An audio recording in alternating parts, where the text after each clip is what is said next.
Silence is not always peace. Sometimes, silence is a cry for help that nobody hears. Have you ever looked at someone and thought they were fine? The father who always smiles. The colleague who never misses deadlines. The leader who inspires millions. The daughter who posts beautiful photos online. What if behind every smile was a battle? What if behind every "I'm okay" was a desperate plea to be understood? Today's story travels across continents, from Africa to Europe, Asia, and North America. 4 lives. 4 silent struggles. 1 heartbreaking lesson. Because sometimes, silence could mean crisis. In the bustling city of Lagos, Nigeria, lived a man named David. David was a loving father of 3. Every morning he woke before sunrise. Every night he returned home after everyone had gone to bed. To his family, David was strong. To his friends, David was successful. To his church members, David was blessed. But David carried a secret. His company had collapsed. Loans were piling up. Creditors called every day. His savings had disappeared. For nearly 2 years he silently battled financial ruin. Many times he tried to explain to his family. But every attempt ended the same way. You're the man of the house. You'll figure it out. Be strong. Those words sounded encouraging. But to David they felt like chains. One evening he sat in his car for 3 hours. Not because he had somewhere to go, but because he couldn't bear entering the house. The pressure was crushing him. He wanted someone to ask. David, how are you really doing? Nobody asked. Everyone needed him. Nobody checked on him. His silence grew deeper. His smile became wider. His heart became heavier. Thousands of miles away in London, England, lived Sarah. Sarah was known as the perfect employee. Always punctual. Always professional. Always productive. She was the colleague everyone admired. What nobody knew was that Sarah spent every night caring for her mother suffering from dementia. She slept barely 3 hours daily. She cried in bathroom stalls. She suffered panic attacks during lunch breaks. Several times she tried to explain. Her manager responded, "You just need better time management." Her co-workers laughed. Sarah can handle anything. The compliments became burdens. People saw competence. Nobody saw exhaustion. One afternoon Sarah forgot an important presentation. Something she had never done before. The office was shocked. But instead of asking what was wrong, people judged her. Whispers filled the building. Maybe she's losing her touch. That evening Sarah sat alone in her apartment. Her phone remained silent. No messages. No check-ins. No concern. Only loneliness. In Seoul, South Korea, lived Daniel Kim. Daniel led one of the fastest growing organizations in the country. Thousands admired him. Millions followed him online. He delivered motivational speeches. He inspired young people. He taught resilience. But every night he battled severe depression. The higher he climbed, the lonelier he became. Whenever he hinted at his pain, people laughed. You. Depressed. You have everything. You are living the dream. The world confused success with happiness. Daniel felt trapped. If he spoke, people doubted him. If he stayed silent, he suffered alone. So he chose silence. Months passed. Then years. His inner world slowly collapsed. The men helping everyone else had nobody helping him. The leader became a prisoner of expectations. In Toronto, Canada, lived 18-year-old Emily. Emily looked happy online. Thousands of followers. Beautiful photos. Perfect captions. Perfect life. Or so everyone thought. Behind her phone screen was unimaginable pain. She was being bullied. Mocked. Excluded. Humiliated. Every day. Every week. Every month. She tried telling her friends. They called her sensitive. She told teachers. They minimized it. She told family. They said. Ignore them. Nobody realized how deeply the wounds were growing. Emily stopped speaking. Stopped laughing. Stopped dreaming. Yet everyone assumed she was fine because her social media looked perfect. The silence became dangerous. Then came the moment nobody expected. David suffered a severe breakdown while driving. Sarah collapsed at work from exhaustion. Daniel disappeared from public view. Emily attempted to end her life. Suddenly people paid attention. Suddenly everyone asked questions. Suddenly everyone cared. But the warning signs had been there all along. The long silences. The withdrawal. The forced smiles. The subtle cries for help. The tragedy was not that they suffered. The tragedy was that they suffered alone. The news shook families. Communities. Organizations. Entire cities. People began reflecting. What had they missed? How many conversations had they ignored? How many signs had they dismissed? David's family finally understood. Strength does not mean absence of pain. Sarah's office introduced mental health support programs. Daniel's organization launched emotional wellness initiatives. Emily's school created anti-bullying campaigns and peer support groups. People started having real conversations. Not, "How are you?" but, "How are you really doing?" Not, "You'll be fine." but, "I'm here to listen." The change was small. Yet powerful. Because being heard can save a life. The greatest battles are often invisible. Some people cry loudly. Others cry silently. Some ask for help directly. Others hope somebody notices. The father may be struggling. The colleague may be exhausted. The leader may be depressed. The daughter may be hurting. The strongest-looking person in your life may be carrying the heaviest burden. Never assume silence means everything is okay. Sometimes silence means, "I don't know how to explain my pain." Sometimes silence means, "I've tried talking before." Sometimes silence means, "I feel nobody will understand." And sometimes, silence means crisis. Today, send that text. Make that phone call. Visit that friend. Check on that parent. Encourage that colleague. Listen to that child. Not everyone needs money. Not everyone needs advice.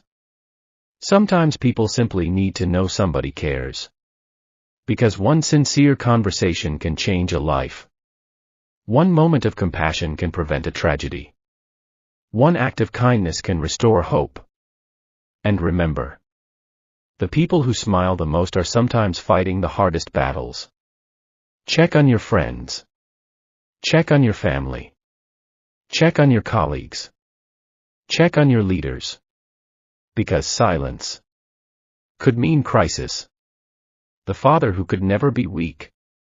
Months after David's breakdown, he slowly recovered physically, but emotionally he was still wounded. One evening, he overheard a conversation between relatives. "David used to be successful. I wonder what happened to him. He just needs to work harder." Those words pierced his heart. Nobody knew the sacrifices he had made. Nobody knew he had sold his personal belongings to keep food on the table. Nobody knew he often skipped meals so his children could eat. Yet the judgment continued. Even some family members began emotionally blackmailing him. After everything we invested in you, is this how you repay us? We always believed you would take care of everyone. You cannot fail now. David felt trapped. He wasn't being asked how he felt. He was being reminded of what everyone expected from him. The burden became heavier. For the first time, he realized that some people loved the help he provided more than the man himself. Sarah's invisible sacrifice. In London, Sarah's mother required constant care. Every day Sarah balanced work, hospital visits, and household responsibilities. One night her older brother called. "You're the daughter. Mom needs you." "But I haven't slept properly in months," Sarah replied. "We all have problems." The call ended. Sarah sat alone in tears. The emotional blackmail was subtle. Whenever she tried to rest, she felt guilty. Whenever she tried to think about her own future, she was accused of being selfish. Slowly she stopped living for herself. Her dreams disappeared beneath endless obligations. She loved her mother deeply. But she was drowning under expectations nobody seemed willing to share. The leader everyone needed. In South Korea, Daniel returned to public life. His followers celebrated. His organization welcomed him back. But something felt different. People were happy because their leader had returned. Few were interested in whether Daniel himself had healed. Whenever he considered stepping away permanently, supporters protested. "We need you. You cannot leave us. You inspired us." At first those words sounded loving. Eventually they became chains. Daniel realized many people depended on him emotionally. The problem was that nobody asked who Daniel depended on. His supporters saw a leader, not a human being. His silence returned. Not because he lacked words, but because nobody seemed ready to hear them. Emily's hidden pain. Emily survived her darkest moment. Her family became more attentive. Teachers became more supportive. Yet some wounds remained. One day a former friend visited her. The girl began crying. "You know how terrible I felt after what happened to you." Emily looked confused. The conversation quickly shifted. Instead of discussing Emily's pain, everything became about the other girl's guilt. Emily found herself comforting the very person who had contributed to her suffering. For years people had ignored her cries. Now some wanted forgiveness without accountability. The emotional pressure was overwhelming. She wanted peace. But she also wanted her pain to be acknowledged. For the first time in her life, Emily spoke firmly. "What happened to me matters too." The room became silent. But this time it was a healthy silence. A silence of reflection. The turning point. Across 4 continents, something remarkable began happening. David joined a support group for struggling fathers. Sarah accepted help from professional caregivers. Daniel started speaking publicly about mental health. Emily became an advocate for young people facing bullying. Their stories inspired others.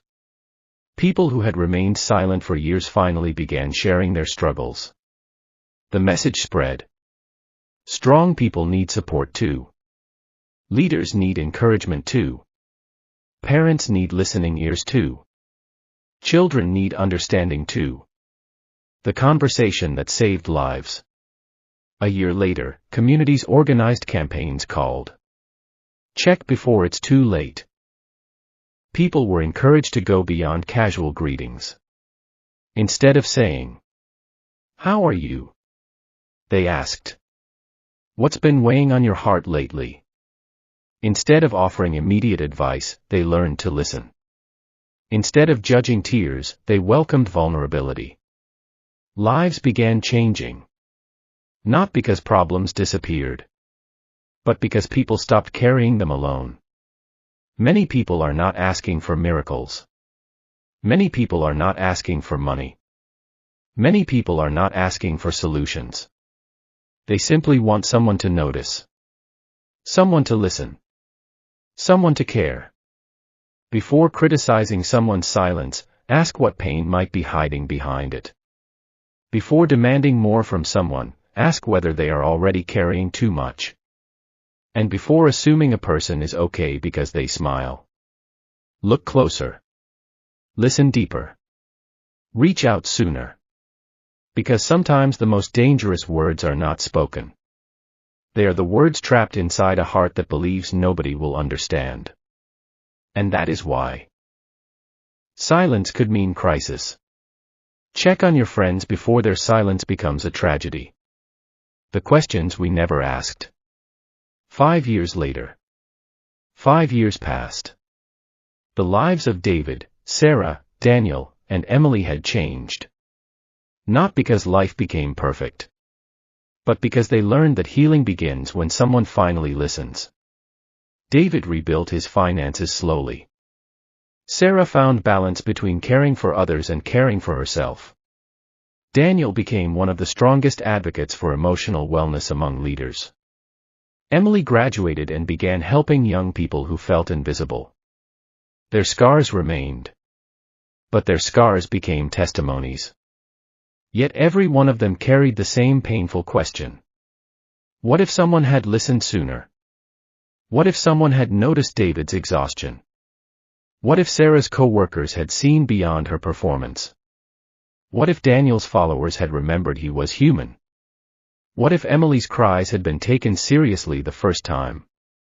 How much pain could have been prevented? How many tears could have been avoided? How many sleepless nights could have been reduced? Nobody knew. But everyone agreed on one thing. Silence had cost too much. The funeral nobody expected. One autumn morning, David received devastating news. A childhood friend named Michael had passed away unexpectedly. The news shocked everyone. Michael was always cheerful. Always joking. Always encouraging others. At the funeral, people shared similar stories. I spoke with him last week. He looked happy. He never complained. He seemed fine. Then Michael's sister stood to speak. Through tears she revealed something heartbreaking.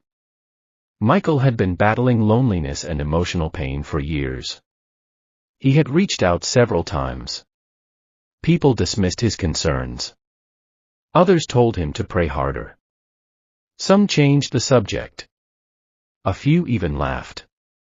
The room became silent. Not the silence of peace. The silence of regret. For the first time, everyone realized that they had mistaken his smile for strength. The mirror. That night David returned home unable to sleep. Sarah sat awake in London. Daniel stared out of a hotel window in Singapore. Emily sat quietly in Canada. Each person found themselves asking a difficult question. Have I ever ignored someone's silent cry? Memory surfaced. The friend whose messages they forgot to answer. The coworker who suddenly became distant. The family member who stopped attending gatherings. The child who became unusually quiet. The spouse who said, "I'm fine," too quickly. The parent who seemed lonely. The neighbor who withdrew from everyone. How many signs had they overlooked? How many opportunities had they missed? How many people were suffering right now without anyone knowing? Inspired by Michael's story, they launched a global campaign. Its message was simple. Don't wait for the funeral to show you care. The campaign spread across continents. Schools participated. Companies participated. Communities participated. People began reaching out intentionally. Calls increased. Visits increased. Conversations deepened. Families started eating together again. Friends became more present. Co-workers became more compassionate. Leaders became more vulnerable. Something beautiful happened.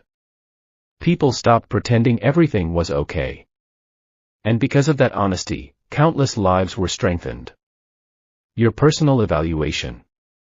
Now, dear listener, the story is ending. But before you leave, there are some questions only you can answer. This is not about David. This is not about Sarah. This is not about Daniel. This is not about Emily. This is about you. Take a moment and evaluate yourself honestly. Question 1. Who have you not checked on recently? A friend. A parent. A sibling. A spouse? A colleague. Someone's name probably came into your mind immediately. Why not reach out today? Question 2. Have you mistaken someone's smile for happiness? Many people are experts at hiding pain. Some laugh while hurting. Some work while breaking. Some lead while struggling. Some encourage others while secretly losing hope. Have you looked beyond the surface? Question 3. Have you ever dismissed someone's pain because it did not seem serious to you? Perhaps you said, "You'll be okay. Others have it worse. Don't be so emotional. Move on." Without realizing it, those words may have deepened someone's loneliness. Question 4. Are you the one suffering in silence? Maybe you are the David of your family. Maybe you are the Sarah in your workplace. Maybe you are the Daniel in your community. Maybe you are the Emily among your friends. If so, hear this. You do not have to carry everything alone. Your pain matters. Your voice matters. Your life matters. Seeking help is not weakness. Speaking up is not failure. Being vulnerable is not defeat. Question 5. If something happened to you today, who truly knows what you are going through? Not who follows you. Not who likes your posts. Not who sees your photos. Who genuinely knows your heart. If the answer is nobody, perhaps it is time to let someone in. Closing reflection. Before ending this story, pause for a moment. Think about the people in your life. Think about the conversations you have been postponing. Think about the messages you never replied to. Think about the loved ones you assume are fine. Think about the friend who suddenly became quiet. Think about the family member carrying burdens nobody sees. Think about yourself. Because silence is not always peace. Silence is not always strength. Silence is not always contentment. Sometimes silence is grief. Sometimes silence is exhaustion. Sometimes silence is loneliness. Sometimes silence is a crisis waiting to be discovered. Final message to the audience. When this audio or video ends, send a message. Make a call. Visit someone. Listen without judgment. Ask sincere questions. Give people the gift of your presence. And if you are hurting, allow someone to walk beside you. The world does not need more perfect people. The world needs more compassionate people. Remember, a simple, "How are you really doing?" can save a life. A few minutes of listening can prevent years of regret. And one act of compassion can become someone's reason to keep going. Because sometimes, the loudest cry for help comes wrapped in silence.